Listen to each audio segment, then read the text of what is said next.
Hi, I'm Anika Datta, Director of Sanjeev Datta Personality School and Personality Skills Mentor of Miss India organization. This is the Smart Teen series, and today I will be addressing a really important issue: how to deal with peer pressure. First of all, what is peer pressure? People who are your age, like your classmates, are called peers. When they try to influence how you act, think, feel, or try to get you to do something, it's called peer pressure.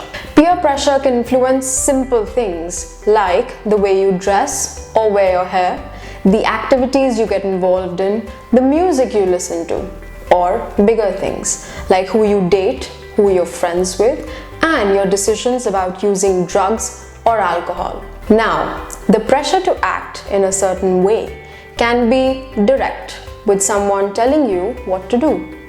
It can also be indirect, wherein your group of friends might do certain activities together that you're unlikely to do outside of the group. For example, if you don't bunk class with your friends, they joke around and call you a nerd. Pressure can also be self-motivated, wherein you put pressure on yourself to fit in with your friendship group because of certain standards that they've set or comments that they've made. For example, seeing others at a party doing shots and feeling left out if you don't do them. Now, let's bust some myths about peer pressure. Myth number 1. All peer pressure is bad. Peer pressure has a very negative connotation attached to it, but it can be good if it pushes a person out of their comfort zone and gives them an opportunity to discover new things. For example, if you see your peers doing something for a noble cause, you may also like to adopt their habit. And what if you realize that your friends are studying and scoring more than you are, and that works as a motivator for you to work even harder? Joining clubs like the debate team, exercising regularly, being more honest can all be results of positive peer pressure. Peer pressure can actually leave a positive impact on your life if you carefully pick certain good habits from your peers. At the same time, it can also cause you to do things that you may not be sure about. Examples of negative peer pressure are encouraging you to skip class, bodybuild or diet too intensively, bully or tease others, have sexual relationships before you're ready, steal, and experiments with drugs and alcohol. Myth number 2. Giving in to peer pressure means that a person will fit in and feel better about themselves. More often than not, giving in leaves people with the feeling that they've betrayed their own beliefs or desires in order to conform to what others want.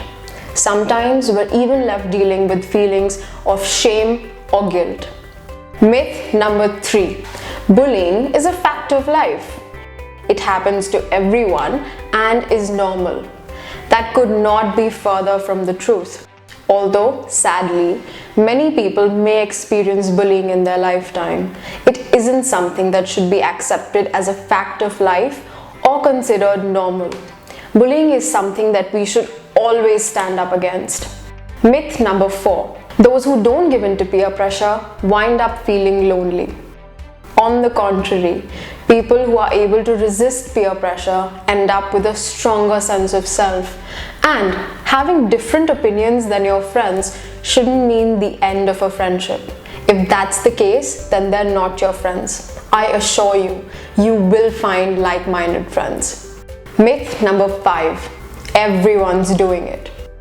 It is very common for you to believe, or your peers to make you believe, that the use of alcohol, drugs, tobacco, or even indulging in sexual activity is more common than it actually is. You tend to overestimate the number of your peers that have experimented in any of these areas. This can lead you to think that, say, drugs are normal, and that increases your likelihood to do it.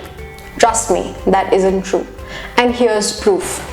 The World Health Organization, or WHO, conducts a global school-based survey on young people's health behavior. The link will be provided below. Click on it and go to your country to find out.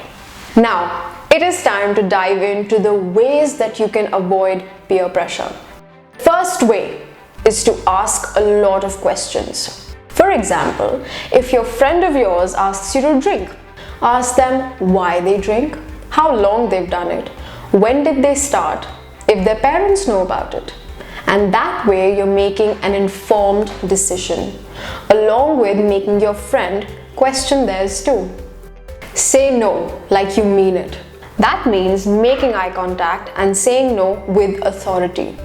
The more certain you are in your refusal, the less people will bug you. Body language and tone are important here. So if you say no or no, not today, this gives them no reason to believe you. And if saying no directly seems too challenging or direct, practice using other responses such as not today, maybe another time, or thanks, but I can't. Be repetitive. Don't be afraid to state your position again and again. And if you want, you can start practicing this in a safer environment. For example, saying no when your brother asks you to do his assignment or clean his room.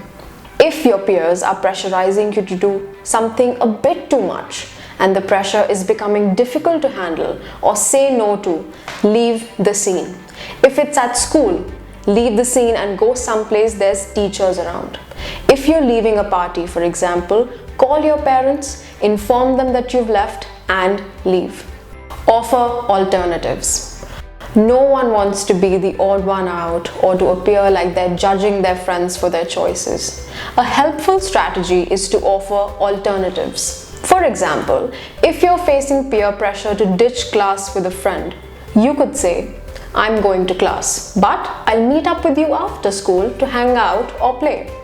This strategy is most helpful in simpler, less intense forms of peer pressure. Try the delay tactic. When people or situations that make you feel pressured are not avoidable, try the delay tactic. Give yourself time to think about your decision instead of giving an immediate answer. You can say, let me think about that, or can I get back to you, or check back with me in an hour. Use the buddy system. Find a friend who shares your values and back each other up. This way, you're able to keep each other in check and help each other. For example, in a group of friends that smoke, find a friend that doesn't like smoking either. Don't pressure others. I want you all to reflect inward on your own behavior and watch out for any subtle forms of pressure you may be exerting. Sometimes we may unintentionally be a part of the problem. For example, saying something nasty about the clothes your friend is wearing. That may lead her to not wear the clothes that she likes because she's embarrassed. Evaluate your friendships. If your friends are always bugging you to do something that you're not comfortable with, remember that true friends like you for who you are, not who they want you to be. It's not okay for others to pressure, force, or trick you into doing things that you don't want to do, or for others to make threats if you don't give in. It is not okay for them to mock, belittle, shame, or criticize you for your choices. The feeling that you have to do something to fit in, be accepted, or be respected can be tough. At times, it may feel easy to know where you stand and act accordingly, but at other times, you may feel confused, pressured, or even tempted to act against your own judgment. You might even feel a desire to do things your family doesn't do or doesn't think are okay as a way to establish your own identity and try new things. It's important to reflect on what you think is important, your values, and who you want to be. I hope this helped.